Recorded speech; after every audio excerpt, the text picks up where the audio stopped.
Look at all these amazing things. All of these thrifted finds came to me from Georgia. And today we will be upcycling several of them.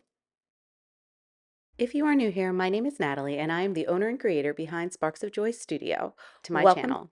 I love doing all kinds of thrift flips and DIYs. And today is another stash switch challenge. Lea Anne is the wonderful creator behind Small Gestures Vintage and Crafts. She has a booth in Gainesville, Georgia, and she sent me some of the most beautiful items or the most inspiring items that I could have asked for.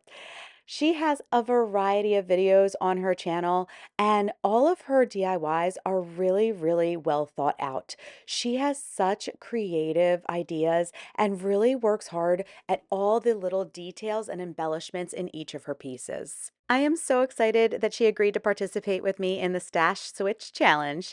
After you're done with today's video here, make sure to check out her channel because she has a video with the stuff I sent her. This is the first item. It looks like it's maybe what, like a chair, the foot of a chair or something like that. And I love upcycling these. And this one really threw me through a loop. I started by painting it with 3 coats of Victorian lace by Fusion. I then grabbed this napkin and I thought to use it for a decoupage over that white paint. I ended up pulling apart these plies. I will say that I didn't show it here, but my friend Sylvia from Backyard Brushes taught me a trick where you can use painter's tape to kind of pull apart the 2 plies or the plies within the napkin, and it worked so beautifully. I'll have to show you guys how that works in another video. As I was working my way around this piece with the napkin, I thought that it might be easier if I kind of pulled it apart into some pieces to allow for a little bit more flexibility as I work my way around this round base. So I laid down some of my Fusion decoupage gel, and then I'm going to place the napkin right on top and very slowly smooth it out. One thing that is different about decoupaging with a napkin, at least what I do not use any water with this method. Where I typically would mist my paper, I do not do that with napkins. I've had issues with bleed through in the past, and I have found that it is much easier to not mess with the water. And I found that the Fusion decoupage gel, if you are not going to do the iron-on method, the Fusion decoupage gel for me has worked the best with napkins. So that is something I would recommend. I personally have not had as much success with the decoupage mat that I use from DecoArt or with Mod Podge or with liquid patina. This has been the easiest one for me. I might go back and try the other ones, but for now this is what's working, so we're going to stick with it. I go ahead and continue this entire covering this entire piece with that decoupage napkin. And the mistake that I made with this project, which is what had to change my entire project completely, was that I did not cut down that napkin when I was decoupaging things on. And I'll show you why that was a problem. Once I had everything covered on around the sides of this base, I set it aside to dry completely before I came back for the next step. Now that everything is dry, I began looking at my project and trying to figure out the best way to decoupage the top with that same napkin. Where I kind of messed up is instead of trying to, I guess, tear away the excess of that napkin, I kind of thought it would be a good idea, or at least it was a good idea at the time, to decoupage down the entire napkin, even if I was layering pieces of the napkin over itself. And it looked, I mean, it was fine, except for the fact that it created a little bit of a bulge. It was a little bit more bulky towards the middle, and it just, as it dried, it didn't look right. And it began to show like kind of a yellowy tinge to it. And I'm not sure if that was a mess up on my part. Maybe something was on my brush, or maybe I don't know if I did something, if I almost used too much decoupage gel and then created some bleed through. I'm not sure, but I was not a fan of how it looked on top, even though the sides of this piece came out perfect. So I was super sad because I really liked it. I'm gonna have to do this kind of project again. But anyway, because I wasn't happy with it, I ended up sanding down everything and starting again from scratch. Plan B was to use one of the new paints that I have from Alchemy. This is white oak, and I wanted to give this piece a couple of coats of that paint. And I thought, well, maybe we could do this and then do a paint inlay. That was my plan. But once again, even though I had sanded everything down, I did not put any type of primer on the piece or anything like that. And I did end up getting some bleed through on to this paint. So after two coats, when I still had the bleed through, I changed my mind once again. And now what I decided to do was to use a Fusion all-in-one mineral paint on this project. So I grabbed some Algonquin by Fusion. This is a little bit of a darker color, so not only would it have that all-in-one, like the primer and sealer already built in, but it also is a little bit darker, which would help prevent some of that excess bleed through that I was getting with my piece. Ironically, I didn't get that with the Victorian lace, even though I had those three coats on there. I did take three coats, and it was so dark to start, I never got the bleed through. So I knew that if I used a color like this on that, it would be okay. The other reason I chose this a little bit of a darker color is I kind of ended up going in more of a fall tone kind of vibe rather than something bright and summery. And that's for no other reason than just that's kind of how this project shifted. I wasn't necessarily intending to do fall projects today. I gave that piece two good coats, let it dry, and now I'm coming back with some of the transfers from the Lost Garden transfer set by IOD.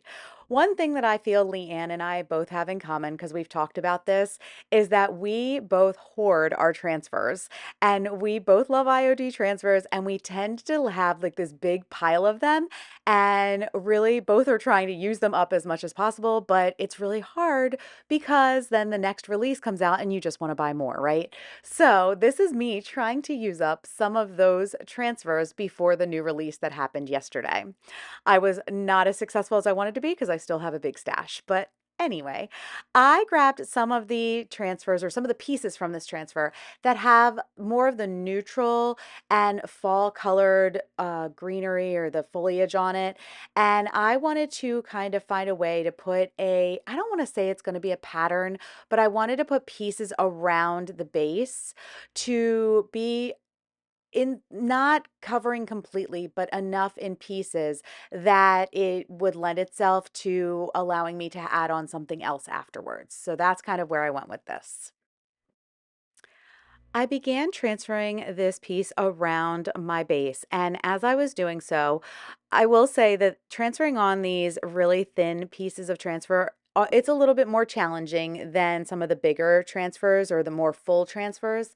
But another thing that I realized is I had not let the paint dry completely before I transferred, and it was pulling up my paint as well as not transferring down all the way. So it took me a little bit of time to get through this entire project. I did have to go off camera to get through the rest of it, but I have a plan to try to fix and mask some of those places where the paint was pulled up.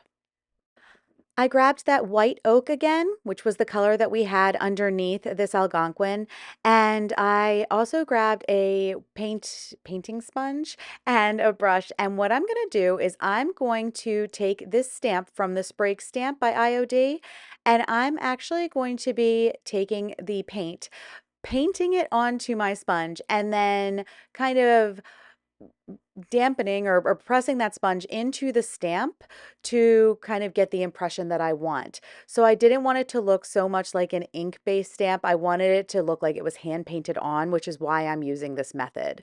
You can also use a brayer if you have that. I have one too. I just never have used one. I've always used this method, but I do plan on trying it soon. I saw somebody do something recently with using the brayer and some paint with the stamps, and I'd like to try something like that. Anyway, what I'm doing is I'm going to take this same stamp and I am going to place it in different positions around that base, and in some cases overlapping the transfer that I already have down. This morning on my other channel, Sparks of Joy Digital, I did a creative walk and talk where we talked about how to get through creative blocks. This was definitely a project that had me stumped. I can't believe how many different ways this project went. This project took so many turns. I am very happy with how it turned out, but it was not the end result that I had originally anticipated. I'm going to show you that in a minute, but before that, I want to show you how I upcycled another piece of Lea Anne's box and brought these two things together. I'm going to be using some Woodwick by Fusion. This is an all-in-one mineral paint, and I am going to be mixing it with a paint texturizer. Now, the paint texturizer that I am using in this video is something I found on Amazon, but you can use salt wash, you can even use baking soda. You are going to get a little bit of a different type of texture with each of those different options, but the end result is basically the same. You want basically something that will adhere well to a more slick surface and also create that very textured style that allows things to look a little bit more aged. So I mix up those two things, and now I'm going to take that vinegar bottle that I got from Lea Anne. I think it's a vinegar bottle, oil bottle, whatever. It didn't have the little topper on it, so I thought I could turn it into a vase. I am going to paint this paint texturizer onto it. I do give it thin coats, but multiple coats. And I am using a brush that I am okay with getting rid of when I am done because this paint texturizer will ruin your brushes. So please use a cheap brush when you are going to, if you are going to try this method. Once the two coats of paint were dry, I came back with some milk paint. I'm going to be using Fusion's milk paint in the color Champlain, and I already added my water to the little cup, and now I'm just adding an equal part of that powder. I'm going to mix that up really well and then set it aside for about 10 minutes to thicken up a bit before I start using it on my little vase. I'm always so impressed with how well milk paint goes on, even onto this darker color underneath. The coverage that you get with that color is excellent. I do end up doing about 3 coats, and in between each coat, I do use my heat gun to dry it, not only to help go a little faster with this project, but also because I wanted to see some of that crackle come through. I did not get any real chipping. I think I got a little bit, but I did get some great crackle, and that mixed with the already textured paint underneath and then kind of bringing some of it back with a little sander, it created a pretty amazing piece. Once that vase was completely dried and cooled off, I wanted to make sure I didn't do this next step while it was still maybe warm from the heat gun. I came back with some dark oil wax, which is a Sweet Pickens oil wax, and I'm just going to very lightly pour some of it on and then use a brush, once again, a brush that I do not care about throwing out after I'm done, to rub it all over, or paint it all over the piece. And then I do let it sit for several minutes before I come back with a paper towel and wipe off the excess. And here's a look at our two finished projects styled together.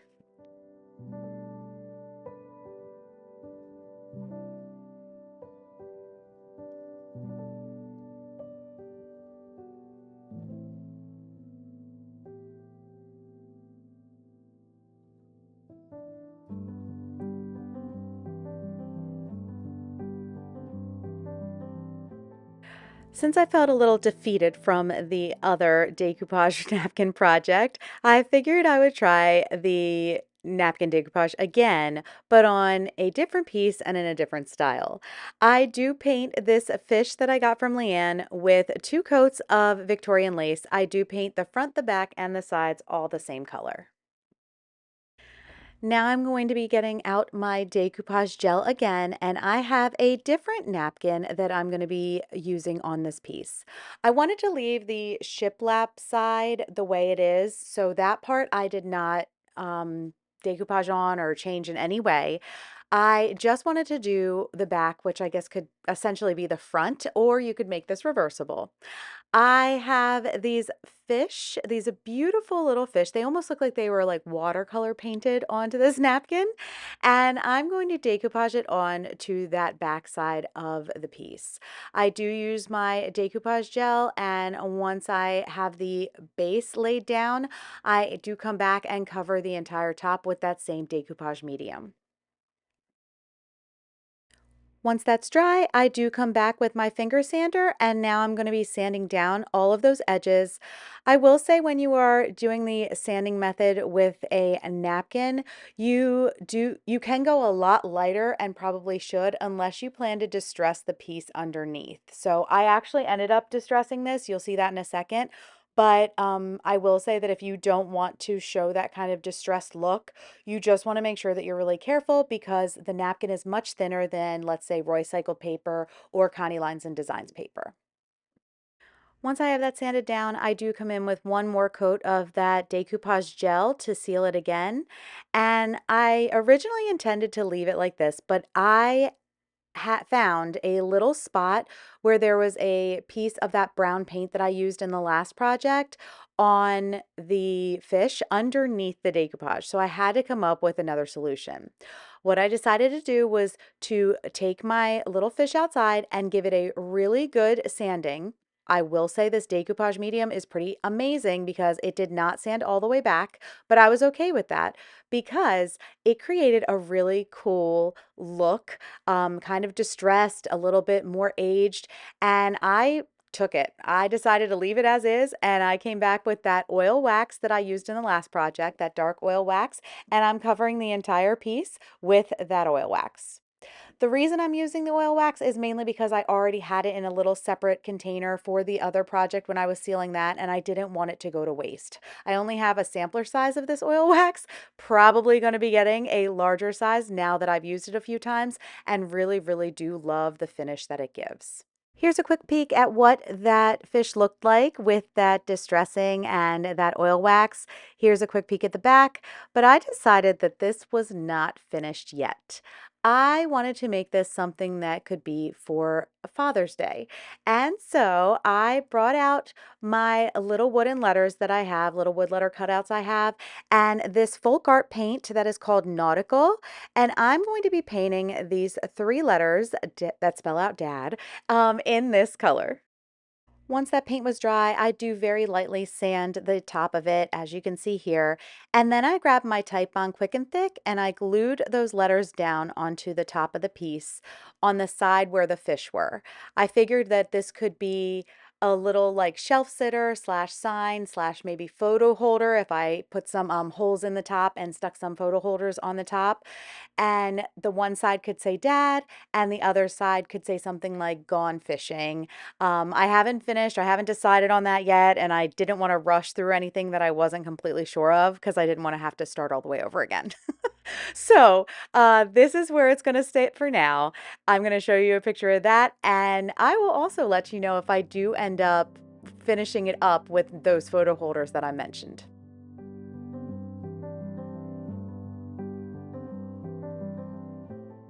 A huge thank you to Lea Anne from Small Gestures Vintage and Crafts. I absolutely loved this challenge. It was challenging, but I loved it.